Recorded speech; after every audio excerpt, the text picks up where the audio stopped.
Ray Ford might have just gotten exposed. Now, he won dominant fashion in a way, but this fight showed a lot of opportunities for other fighters to take advantage. Now, yeah, he won. Yeah, he came out on top, kept his title, but I think he showed his Achilles heel, showed a pretty big weakness in the fact that he has problems to do with pressure. And a lot of people pointed that out in the Nick Ball fight. But I thought that he dealt with the Nick Ball pressure perfectly. He was countering. He was kind of holding range pretty well. But in this Nova fight, he showed that he can be overwhelmed.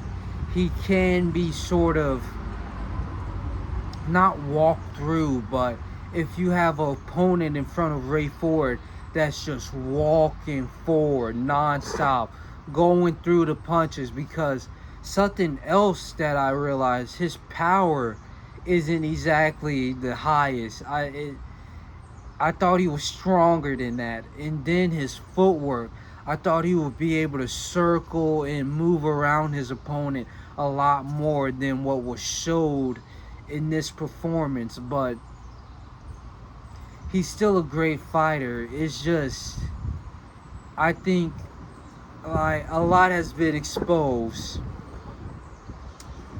in the sense that if he goes against Nick Ball, where Nick Ball has been evolving, improving as a fighter, will Nick Ball be able to sort of upgrade his pressure and tune it perfectly for Ray Ford to kind of take the backseat as he did in this fight, where he's not necessarily going shot for shot, fighting fire for fighter, but trying to wait out the storm, stay in the high guard, take the punches and wait for a perfect opening, where you have a Nick Ball or a Nova just shooting fire after fire after fire, non-stop punching.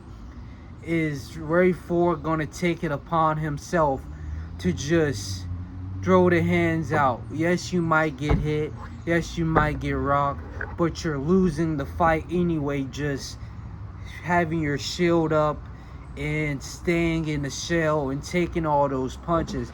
Now, don't get me wrong. This was an amazing fight on the side of Ray Ford. This was an amazing fight. But I feel like his cards were shown. If you stay in front of him, move forward, hold your, as McGregor would say, stand your base.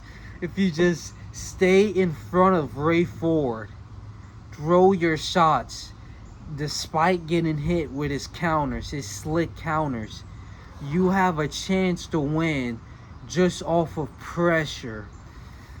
And that's a problem, because I had the belief that Ray Ford had immaculate footwork, that he could just circle out, he could use his head movement, but instead he kind of showed that he's just gonna wait for the storm to be over, which is problematic. But still a great fight. He showed that he still holds amazing counters. He can move in and out of range, use his head movement. He still showed he's a great fighter, just not as great as I thought he was. And this doesn't mean that he can't necessarily improve. That's still on the table, but there's things that must be worked on in his camp. That's all. Great win for Ray Ford, but he was shown. It was exposed a bit.